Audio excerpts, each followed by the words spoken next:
il y a 7 nuits. Je vous rappelle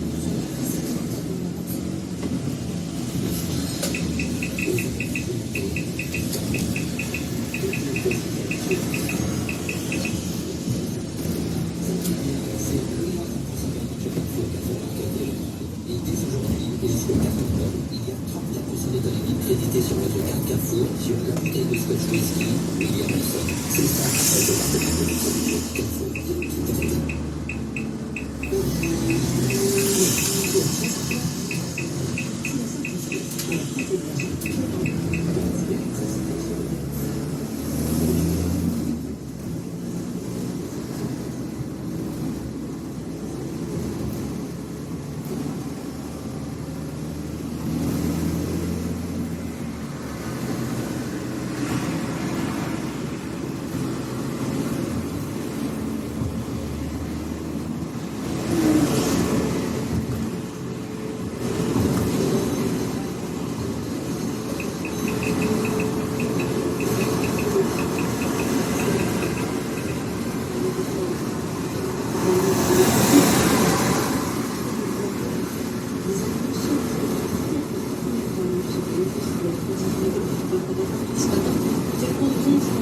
spécialiste en développement et qui peut nous avons rencontré une femelle des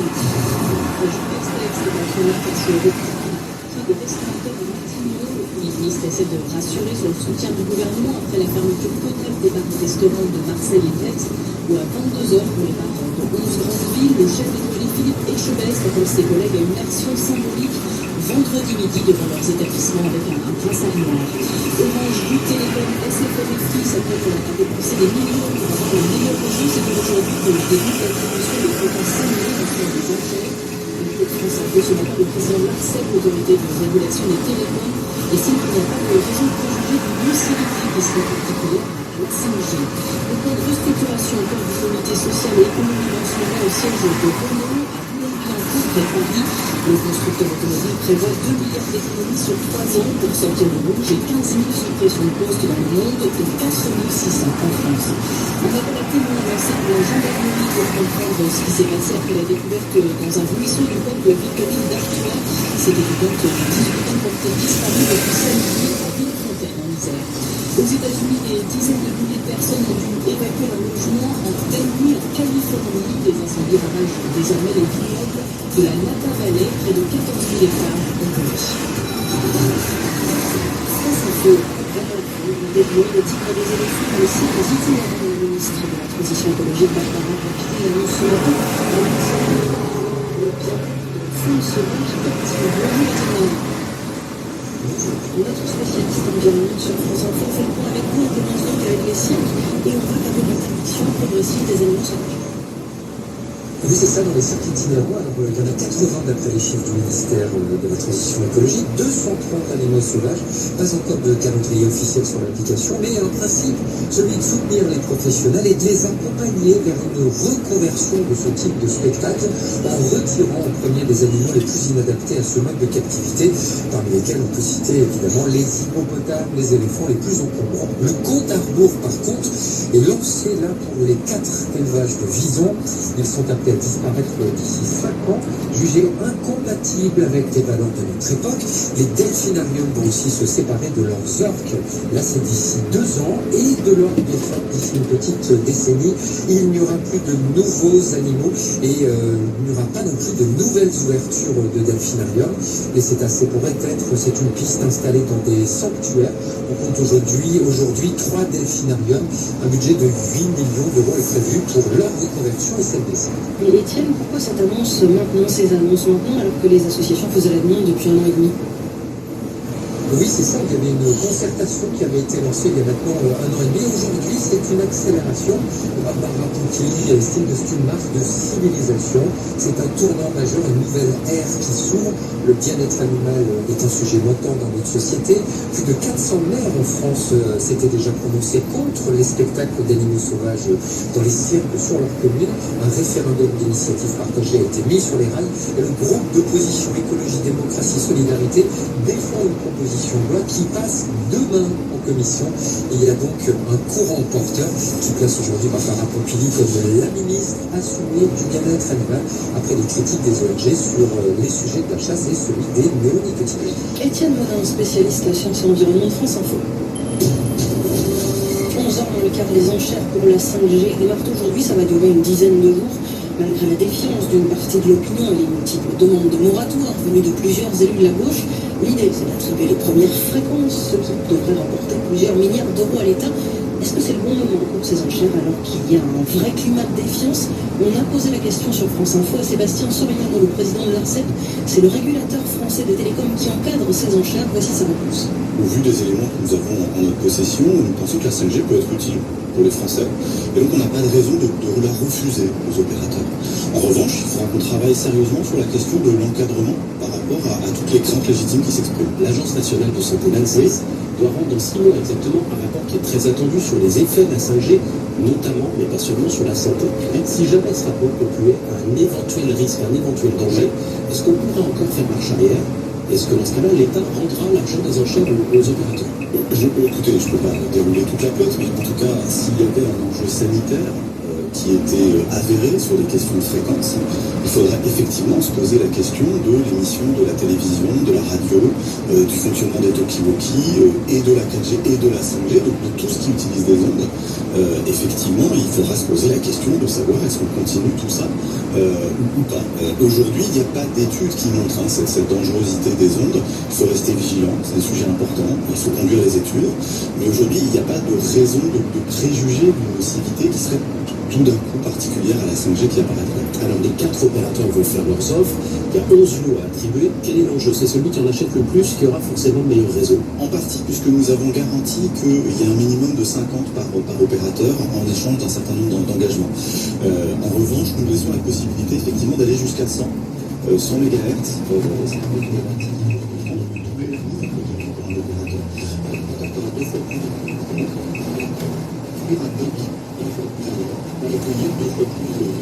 C'est vrai que c'est notre avantage dans la concurrence. Pour autant, nous avons dimensionné les choses pour que ça n'élimine pas les autres. On sait déjà que quoi qu'il arrive, ces enchères vont rapporter plus de 2 milliards d'euros à l'État, en quelque sorte. Ça peut être jusqu'à combien? Ce qu'on espère, c'est que les opérateurs vont rester raisonnables et qu'ils vont garder un peu d'argent pour investir dans les réseaux aussi. Donc, je pense maintenant, présenter la construction. Question toute bête, qu'est-ce qui se passe si on ne passe pas à la 5G? Est-ce que c'est ça la cause?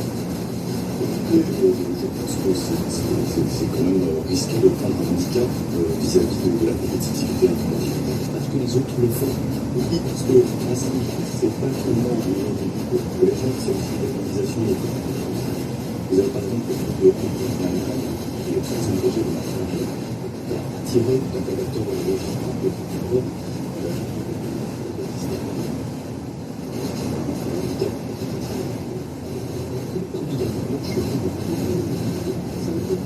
Le téléphone connecté fonctionnerait encore. On n'est pas obligé de changer. D'abord, alors, si on veut passer à la 5G, je vais le faire.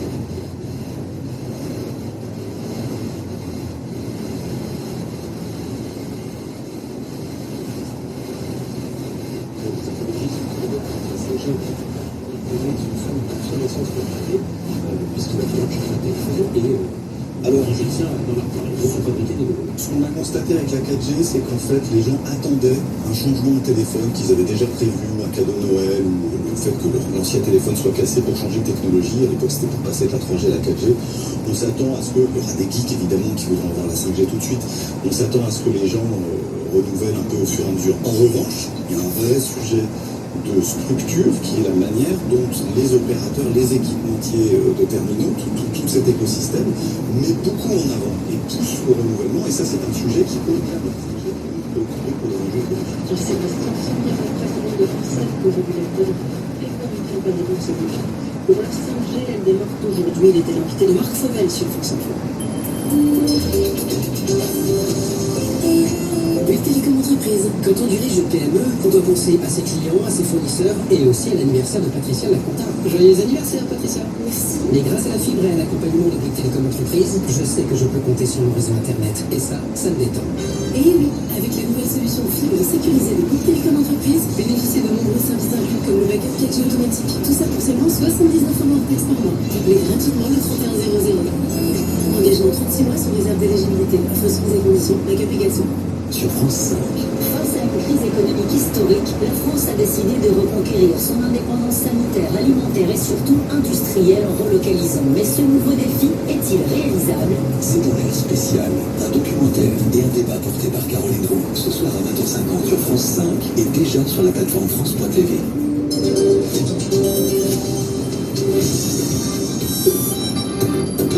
France Info, 9h30 midi, Camille Revel. Ça ne va pas fort entre la maire de Paris et ses alliés écologistes. Pourquoi? On voit ça dans un instant avec Neila Latrousse. C'est le brief politique sur France Info. Il est 11h10. D'abord, le fil info. Mélanie Delon. Notre époque a changé dans son attitude à l'animal sauvage, explique la ministre de la Transition écologique Barbara Pompili. Elle annonce la fin progressive des animaux sauvages sous les chapiteaux des cirques itinérants, tigres, lions ou éléphants. Elle dit stop également à l'élevage de visons pour leur fourrure et à la reproduction d'orques et de dauphins en captivité. La France lance aujourd'hui les enchères pour les fréquences 5G alors que certains territoires n'ont même pas la 3G, regrette sur France Info le vice-président de l'Association des maires ruraux de France, Michel Fournier, élu des Vosges. 11 lots de fréquences doivent être répartis entre les 4 opérateurs de téléphonie mobile. Le tribunal administratif de Marseille examine cet après-midi le recours déposé contre la fermeture des bars et restaurants à Aix et Marseille. Les professionnels du secteur sont reçus en ce moment par Jean Castex à Matignon. Ce matin, chez nos confrères de France Inter, Bruno Le Maire a promis de ne pas laisser tomber les restaurateurs. 3 milliards d'euros sont sur la table pour les soutenir, assure le ministre de l'économie. 4 jours après l'attaque devant les anciens locaux de Charlie Hebdo, le procureur national antiterroriste fait un nouveau point sur l'enquête cet après-midi. Le suspect, dont l'identité est au cœur des investigations, est toujours en garde à vue. Le président russe Vladimir Poutine dénonce des pressions extérieures sans précédent sur la Biélorussie. Emmanuel Macron a rencontré ce matin la principale opposante, Svetlana Tikhanovskaya. Il a promis d'aider à la médiation après la réélection contestée d'Alexandre Loukachenko. France Info.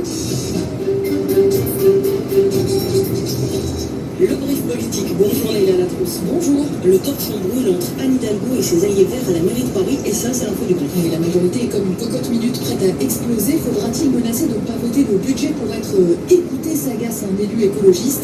Les suites encore de l'affaire Christophe Girard, ancien adjoint à la mairie de Paris, qui avait dû démissionner en raison de ses liens avec l'écrivain Gabriel Matzneff, qui est lui accusé de pédocriminalité. Cette démission, elle a été obtenue par 2 élus écologistes, Raphaël Rémy-Leleu et Alice Coffin, qui ont fait pression, qui ont même manifesté sur le parvis de l'hôtel de ville. Leurs méthodes ont déplu à Anne Hidalgo, qui les avait exclus de la majorité, et depuis, ces 2 élus n'ont pas le droit de représenter Paris dans des conseils d'administration d'entreprises liées à la ville, comme par exemple la société qui exploite la Tour Eiffel, ou encore Paris Musée. Et ça agace terriblement les Verts, parce qu'à chaque fois que le nom de ces élus a été proposé, il a été rayé littéralement au Tipex. Les Verts réclament leur réintégration jusqu'ici en vain. Ils n'ont même pas pu en parler directement à Anne Hidalgo, qui refuse depuis 2 mois de recevoir la présidente du groupe écologiste. Mardi prochain, nouveau coup de pression. Avec un rassemblement pour leur réintégration prévu devant l'hôtel de ville où se tiendra au même moment le Conseil de Paris, des membres de la direction nationale d'Europe Écologie Les Verts viendront manifester. Il ne tient qu'à Anne Hidalgo d'éviter que le sujet soit la fracture de la majorité, lance l'un des initiateurs de ce rassemblement, et ça ressemble quand même à un ultimatum. Le rendez-vous, Neila. Il s'est tenu discrètement hier dans l'après-midi. Le ministre de l'Intérieur et les représentants des partis politiques en visioconférence. Et je vous avais déjà parlé de l'inquiétude quant au maintien des élections régionales en mars prochain. Eh bien, Gérald Darmanin, c'est plus rassurant. Il n'y a aucune hypothèse de report à ce stade. Il a proposé que jusqu'à décembre, tous les mois, une réunion se tienne avec les partis. Pourquoi décembre? Parce que c'est la date limite à laquelle le gouvernement doit publier le décret de convocation des élections régionales. L'annonce du jour. Jean-Marie Bigard sur CNews hier soir. C'est la Marseillaise ce soir. Française. C'est un scoop, je vous le dis aujourd'hui, je me retire officiellement de cette candidature à la présidentielle. Début septembre, l'humoriste annonçait qu'une équipe travaillait à collecter les parrainages pour valider sa candidature. Eh bien, il n'y a plus de candidature aujourd'hui et l'humoriste prévient qu'il ne soutiendra personne, je roule pour personne, dit-il. Leïla Ratous, le brief politique sur France Info. C'est mon boulot. Avec Agnès Habitat, la seule certification qui vous assure un logement de qualité pour plus de confort au quotidien. NF Habitat, c'est mieux, c'est sûr. Bonjour Philippe Dupeur. Bonjour Camille, bonjour à toutes et à tous. Au travail, les discriminations liées à l'origine ont la peau dure. Un homme issu de l'immigration africaine a une probabilité d'être au chômage de 7 points supérieurs aux hommes sans ascendance migratoire. Le groupe de réflexion Terra Nova, classe à gauche, propose de créer un organisme public qui serait chargé de recueillir les statistiques ethniques à l'embauche et de sanctionner ou de récompenser les entreprises selon leur comportement. Tout à fait, cet organisme serait en quelque sorte un tiers de confiance, un organisme public spécialisé dans la lutte contre les discriminations à l'embauche, les discriminations liées à l'origine ethnique des candidats. Son rôle, d'abord recueillir des données, puis accompagner et conseiller les entreprises privées, tout comme les organismes publics. Ce nouvel opérateur public pourrait aussi toucher les employeurs au portefeuille s'ils s'écartaient trop systématiquement d'un certain type de candidat, ou à l'inverse les récompenser en leur attribuant un label égalité et inclusion pour reconnaître leur comportement vertueux en la matière. Terra Nova a publié jeudi ses propositions que j'ai pu consulter en avant-première. Mais comment cet organisme recueillerait-il ces données? Les statistiques ethniques ne sont pas interdites en France? Vous avez raison Camille, c'est un point délicat. Selon l'auteur de ce rapport, qui n'est autre que l'ancien ministre des Finances Thierry Breton, la loi n'interdit pas totalement le recueil de telles données, notamment si la personne a apporté son consentement explicite. Ce que Terra Nova propose, c'est que tous les salariés ou agents publics, soit au moment de leur embauche ou de leur entretien annuel d'évaluation, remplissent une fiche de synthèse. Il figurerait le nom, le prénom, la date de naissance, mais aussi le pays d'origine et le pays d'origine des parents. Ces informations seraient saisies par le salarié lui-même sur le site de ce nouvel organisme public et c'est là la clé du dispositif. Aussitôt anonymisé, il ne resterait en fait qu'un numéro. Et que deviendraient-elles ces informations? Eh bien, elles redescendraient aux entreprises. Un rapport leur serait remis chaque année. Si les données font état de discrimination, l'organisme pourra demander qu'un plan d'action soit mis en place. Si les résultats sont bons, il y aurait donc un label, preuve de bonne conduite, ou à l'instar de ce qui se pratique avec l'index égalité homme-femme, une pénalité financière. Alors pourquoi un tel dispositif? Terra Nova, qui reprend les données du défenseur des droits, relève que très peu de victimes de discrimination cherchent à se défendre, alors que les sanctions sont lourdes, 45 000 € d'amende et 3 ans d'emprisonnement. Philippe Duport, spécialiste en code France Info. C'est mon boulot. Avec NF Habitat, la seule certification qui vous assure un logement de qualité pour plus de confort au quotidien. NF Habitat, c'est mieux, c'est sûr. 10h57 en direct du monde avec cette question: le Kenya va-t-il devenir le dépotoir des États-Unis? Washington est en discussion avec Nairobi en vue d'un accord commercial, accord qui prévoirait l'importation des déchets plastiques des Américains. Bonjour Charlotte Simonard. Bonjour, correspondante de France Info. Kenya, Charlotte, on parle d'un plastic deal, ça veut dire quoi exactement? Eh bien, vous savez, les États-Unis cherchent une nouvelle destination pour traiter ces déchets plastiques depuis que la Chine n'en veut plus. Et le Kenya pourrait bientôt les accepter sur son territoire. On parle de 500 millions de tonnes de déchets plastiques chaque année exportés dans le monde par les États-Unis. Alors, il s'agit d'aider le Kenya à développer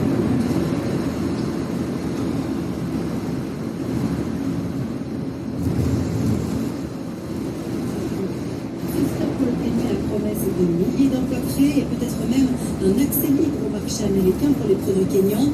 Difficile de refuser pour un pays comme le Kenya dont l'économie est au plus mal suite à la crise du coronavirus. Oui, est-ce que le Kenya est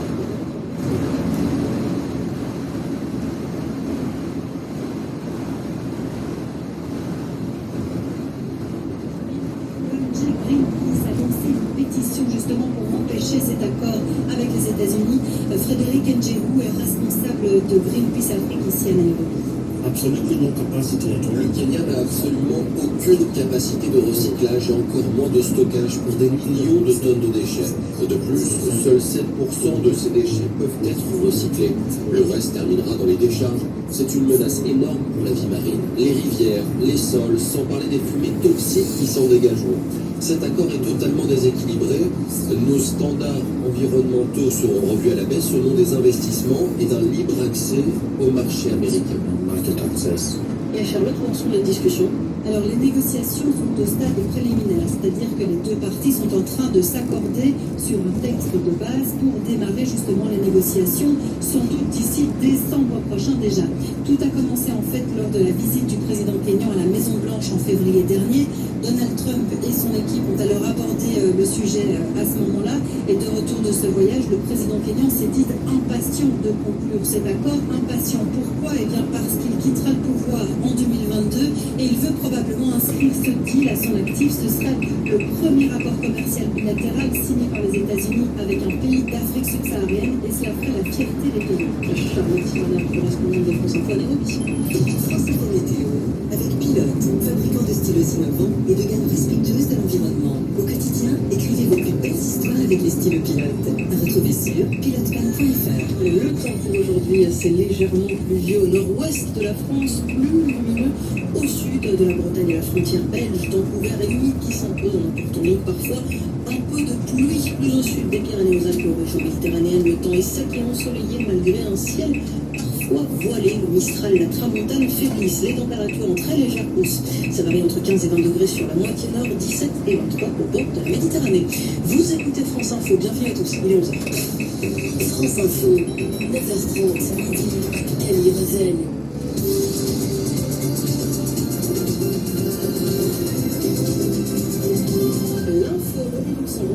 Bonjour Camille, bonjour à tous. Le plan d'économie de Renault est passé à la loupe ce matin. Le comité social et économique du groupe se prononce sur ce plan de 2 milliards d'euros d'économie sur 3 ans.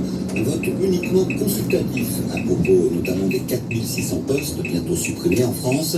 La direction de Renault explique vouloir restaurer la compétitivité de la marque, mais les syndicats Stephen Boyer refusent de voter le texte en l'état. Des syndicats plutôt remontés contre la suppression de 4600 postes en France et notamment 2500 dans la production des véhicules. Autre motif de friction, le manque de vision stratégique dans le plan.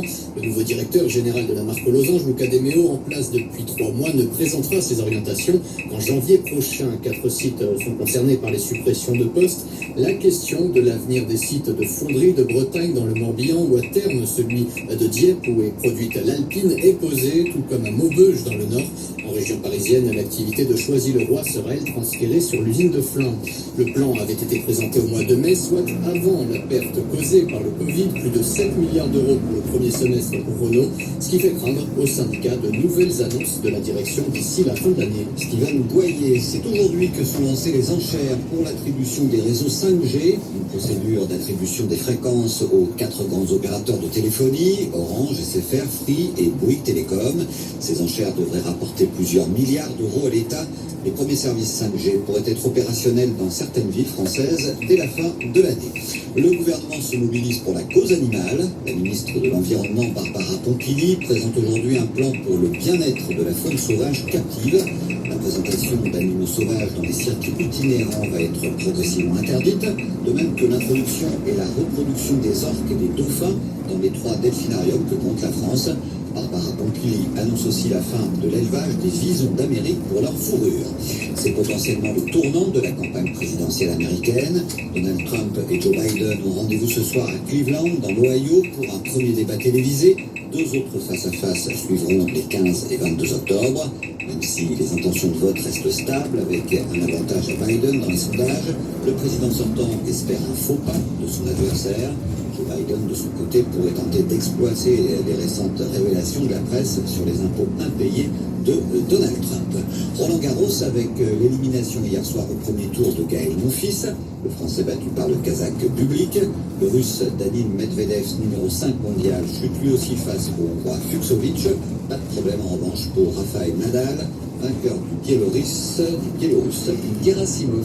C'était Laurent Dousson. Laurent, vous l'évoquiez à l'instant, cette interdiction annoncée des lions, des tigres et des éléphants dans les cirques itinérants. La ministre de la Transition écologique, Barbara Pompili, le dit ce matin. Cette fin progressive de la présence d'animaux sauvages dans ces cirques, alors pas d'échéance fixe, ce sera, dit-elle, dans les années qui viennent. Elle annonce dans le cadre d'une série d'annonces de mesures pour le bien-être de la faune sauvage captive. Bonjour Fredo Douché. Bonjour. Vous êtes directeur du cirque Douché. Nicolas Zavata, merci d'être avec nous sur France Info. Votre première réaction peut-être après cette annonce? Alors ma première réaction, c'est que on parle beaucoup, mais ça laisse des grandes lignes et on ne comprend pas toujours qu'est-ce que ça veut dire nous accompagner. Nous accompagner dans le bon sens, il n'y a pas de souci. On voit justement avec les municipalités comment ils vont nous accueillir dans les prochaines années, ça on le veut bien. Alors c'est ce que dit la ministre, qu'il y aura un accompagnement. Oui, d'accord, mais qu'est-ce que ça veut dire? Ça veut dire que dans quelques années, on va nous retirer nos enfants qui sont nos animaux, alors ça veut dire qu'on doit se préparer comment? Parce que c'est ça, il faut qu'on parle. Il parle maintenant pour qu'on sache comment on va se défendre et se battre, parce qu'on n'est pas, on ne fait pas décider un beau matin à se lever et se dire, ça y est, on nous enlève nos animaux. Vous la refusez, cette interdiction? Oui, bien sûr. Clairement, toute la profession qui est en train de se mobiliser, en train d'interdire, vous savez, même si on est négatif par rapport à nos cirques, par rapport à ça, on travaille, comme on dit, en sous-marin, et on est en train de voir qui se met contre nous et qui est avec nous. Beaucoup de gens, vous savez, se mettent avec nous comme les chasseurs, comme les éleveurs, les fermiers, les agriculteurs, tout ça. On est en train de se défendre parce qu'on mène le même combat. Aujourd'hui, c'est nous qui sommes en première ligne, et on sait bien qu'après, ça va continuer. Ce que dit Barbara Pompili, Fred Douché, c'est que notre époque a changé dans son attitude à l'animal sauvage. Vous n'êtes pas d'accord, vous, avec ça? Mais si, mais c'est possible. Nous avons changé, nous avons évolué. Au début, on va passer sûrement sur des mesures à batterie, mais il n'y a pas de problème. Les animaux, ça reste des animaux, c'est des êtres humains, comme on dit, et on doit continuer à vivre avec. L'être humain doit continuer à vivre avec dans de bonnes conditions. On doit nous accompagner, encadrer les cirques dans de bonnes conditions, mais ça ne veut pas dire qu'il faut nous enlever nos animaux. Mais est-ce qu'il faut des animaux pour faire de bons spectacles de cirque? Alors, il faut des animaux, bien sûr, il faut des animaux pour un spectacle de cirque, sinon ce n'est pas un spectacle de cirque, c'est du théâtre. Et nous, ça, on est la 8e génération du cirque, mon frère a été élu l'un des plus jeunes dompteurs d'Europe. Ce n'est pas pour rien, ce n'est pas pour rien que nous avons eu, il y a une quinzaine de jours en arrière, la naissance de 3 lions très rares, 3 lions blancs, que j'ai mon frère devant moi qui est en train de s'occuper et s'occuper. Pour moi, nos animaux font partie du spectacle. Ce n'est pas qu'un business, nos animaux, c'est une culture derrière le cirque. Le cirque a été reconnu et maintenant la culture, on fait partie de la culture. Donc, pour quelle raison qu'au jour d'aujourd'hui, Madame Pompili donne des choses comme ça? Mais est-ce que la place d'un lion, c'est pas plutôt dans la nature? Quelle est la nature au jour d'aujourd'hui? C'est que des réserves, madame. Il n'y a plus de vraie nature. C'est l'être humain encore qui maîtrise, c'est l'être humain qui donne une décision à quelqu'un qui a un risque milliardaire de tuer un lion dans la savane. Il n'y a plus de vraie nature, madame. Vous savez, il y a toujours une savane, il y a toujours de la vie sauvage. Oui, c'est semi-sauvage. Semi-sauvage, parce que c'est toujours contrôlé. Quand je vois maintenant des reportages à la télévision, le lion